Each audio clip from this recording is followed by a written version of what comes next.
की घमंडी चिड़िया अपने पति कालू के साथ रहती थी।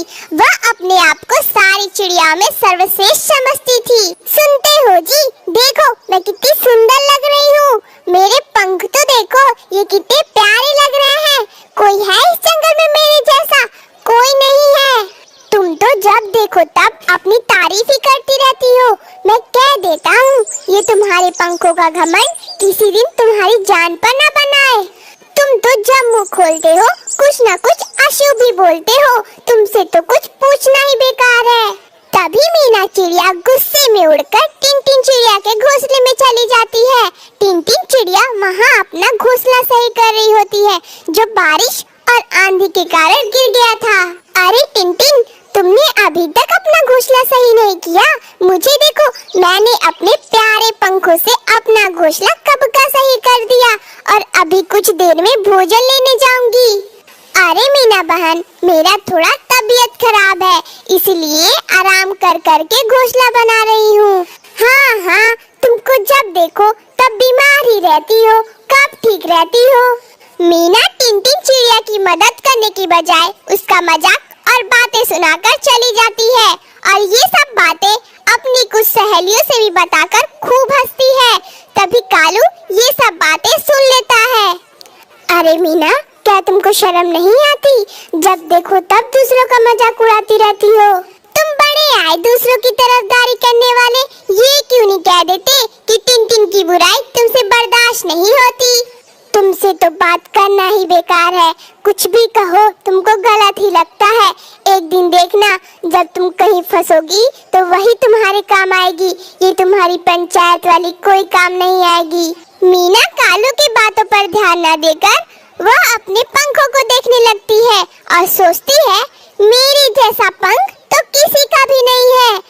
तभी वहाँ से तोता गुजरता है। अरे वाह मीना, आज तो तुम बड़ी सुंदर लग रही हो। मानना पड़ेगा, तुम्हारी जैसी खूबसूरत कामकाजी चिड़िया इस पूरे जंगल में नहीं। हाँ, मैं ही हूँ इतनी सुंदर कि मेरी तुलना किसी से नहीं की जा सकती। सुना है आपकी पड़ोसन टिन-टिन बड़ी बीमार रहती है। बीमार कहाँ, उसके तो बस बहाने हैं दूसरों से भोजन लेने के। तभी कालू वहाँ आ जाता है। उन दोनों की बातें सुनकर कालू कहता है, मीना, ऐसे किसी का मजाक नहीं उड़ाते। क्या पता कब किसके ऊपर कैसा दिन आ जाए। तुम अपना ज्ञान अपने पास ही रखो। तुम ये जो तोते और बाकी चिड़िया से अपना तारीफ सुनती हो ना, ये सब बस तुम्हारा मजाक बनाते हैं तारीफ कर करके। मीना उदास होकर अपने घोंसले में चली जाती है। फिर अगले दिन सुबह कालू, मीना और टिन-टिन तीनों साथ में भोजन की तलाश में दूर चले जाते हैं। रास्ते में मीना मन ही मन टिन-टिन पर गुस्सा होती है। पता नहीं इसे हमेशा साथ क्यों लेकर आ जाते हैं। ये नहीं आती तो जितना भी भोजन मिलता वह सब हमारा होता। अरे मीना, सुनती हो? इधर तो भोजन कहीं नहीं दिख रहा है।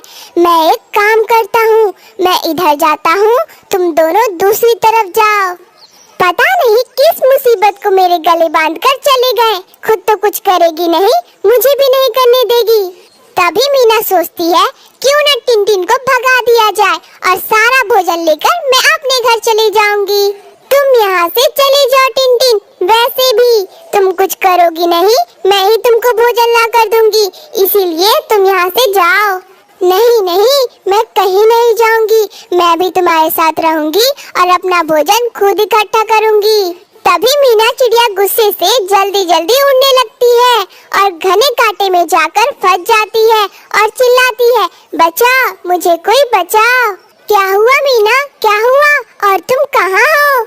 इधर देखो, मैं यहाँ हूँ, कांटों में फंस गई हूँ, मुझे बचा लो। टिन-टिन जल्दी जल्दी उड़ती है और कांटों के पास जाती है तो देखती है मीना बहुत बुरी तरह से कांटों में फंसी हुई है। मीना, तुम परेशान ना हो, मैं तुम्हें जरूर बाहर निकालूंगी। टिन-टिन अपनी सूझबूझ से कांटों को एक एक करके हटाती है और मीना को आराम से बाहर निकाल लेती है। मैंने तुम्हारा कितना मजाक उड़ाया और आज मैं तुमको भगाना चाहती थी। अगर तुम चली जाती तो मैं इस कांटे में फंस के मर गई होती। मुझे माफ कर देना टिनटिन। देखो, मैंने जिस पंखों पर इतना घमंड किया, आज वह भी नहीं है। टिनटिन मीना को माफ कर देती है और उसे अपनी पीठ पर बैठाकर उसके घोंसले में जाती है और उसकी खूब सेवा करती है, जिससे वह कुछ दिन में पहले की तरह हो जाती है और सब खुशी खुशी साथ में रहने लगते हैं।